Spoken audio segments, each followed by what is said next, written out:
Hello everyone, it's your Bud. Today we're going to be going through the new subclass for Bard in Dungeons & Dragons. This new subclass is called the College of Creation. It's an Unearthed Arcana test class, so there may be future changes to this. Still though, I will give you an overview of the subclass. And just to let you know, I'm doing this backwards, starting with the cooler stuff you get at higher levels, and then we'll be working our way to the original stuff you get at level 3 by the end of the video. While all bards know the power of music, bards of the College of Creation believe that music created life, and that all life can trace back to the first harmonies breathed into the universe. As they draw upon the power of this song to cast their spells, these bards may be impressive scholars who researched to learn the oldest truths, or they may be a bard connected to a source of magic not from their own plane of existence or even time of existence. And everything can be very timey-wimey. The Song of Creation is everywhere, still creating even more universes and planes that can be tied in any way to any individual. So no matter what way they found their connection to the Song of Creation, they learned how to harness its power for their own use. Mechanically, the Bard of the College of Creation acts very much like a conjurer wizard, able to sing life into objects temporarily, and even sing objects into existence. This differs from the conjurer wizard in one very particular way. The conjurer wizard conjures magical objects, or they can even conjure themselves somewhere else in a teleporting fashion. But the creation bard can sing real objects into existence. Non-magical objects that last for a maximum of 1 hour per bard level if everything goes right. That is the 14th level power, the highest level power given to the College of Creation. Below that is the 6th level ability to sing life into objects, animating them for 1 hour or until they reach 0 hit points. This object that has had life sung into it is referred to as a dancing object, and it shares your initiative but takes its own turn right after you, can move, and will always use its action to dodge unless the bard uses their own bonus action to command the dancing object to dash, disengage, help, hide, or search. So the 14th level ability is to sing an object into existence, and the 6th level ability is to sing life into an object, animating it. And the very first skill that you get as a Bard of the College of Creation at level 3 is to use your inspiration in a variety of ways, or rather to allow the one you inspire to choose how to use the inspiration. The target of the Note of Inspiration can use the magic given in Bardic Inspiration as intended, gaining the actual inspiration, known as a Note of Ingenuity in this form. However, the Note of Inspiration can be used in 3 ways: as a Note of Ingenuity, gaining inspiration, as a Note of Destruction, detonating the note, and forcing all those within 5 feet to make a Constitution save equal to your spell DC, or ending up taking thunder damage equal to the number rolled on the Bardic Inspiration die. This ability affects all within 5 feet. That includes familiars, pets, and allies.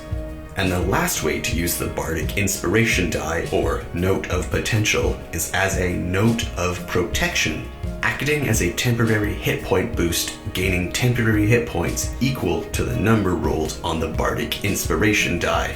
So that was super complicated, so the Inspiration die is now known as a Note of Inspiration, but the Note of Inspiration can be then referred to as a Note of Ingenuity. So the person that has the blessing, the person that actually has the inspiration, can use that magic that they've been gifted by the bard as the actual inspiration, or they can detonate the magic, or they can use it as a shield. So the Bards of the College of Creation have a very unique set of abilities that, while not overpowered, can still be very useful, creating non-magical items. Oh, and I forgot to mention, items created by the 14th level ability have sounds of music around them.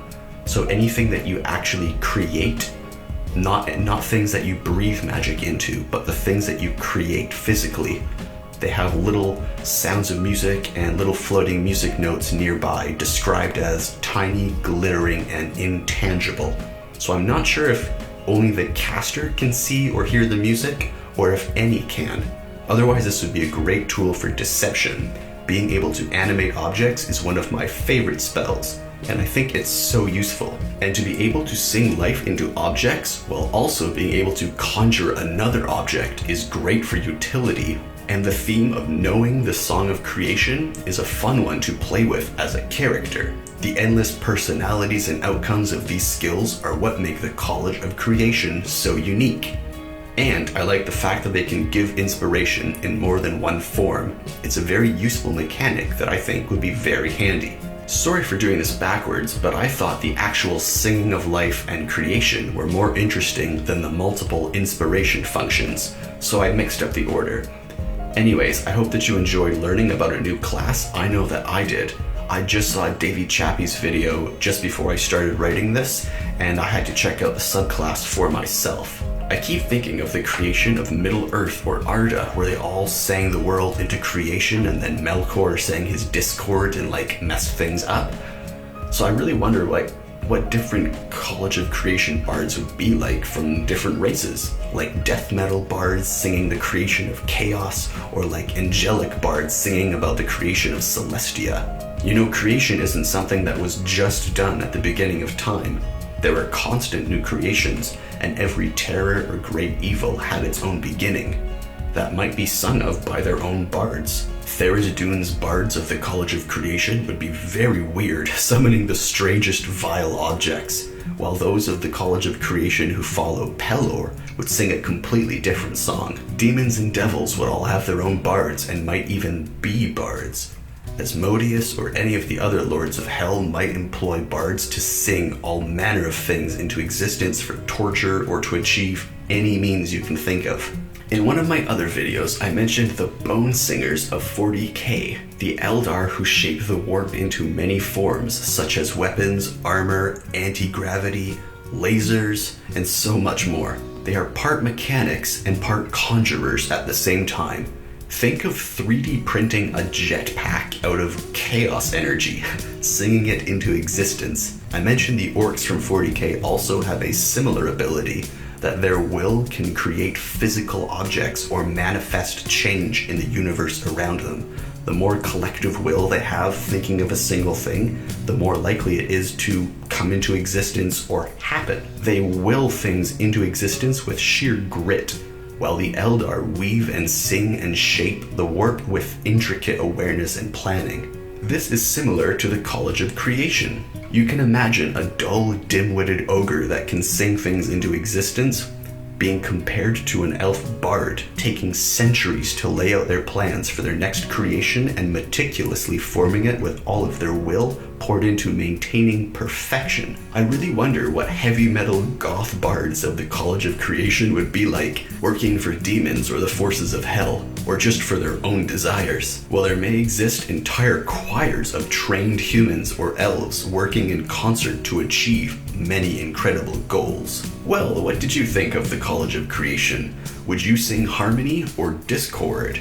I can think of plenty of subtle variations on people who would interpret creation and what they think would be important to create. I really like this subclass. It isn't very balanced and is pretty lacking in some areas, but we're just here to learn the cool new abilities and imagine stuff that could be done with them. Anyways, thanks for watching. Leave a like if you want me to make more Dungeons & Dragons videos. A like shows that you're interested in more of this topic. Subscribe for daily uploads. I make a new video every day on this channel. And leave any questions or suggestions in the comments below. And I'll see you in tomorrow's video. Thanks for watching.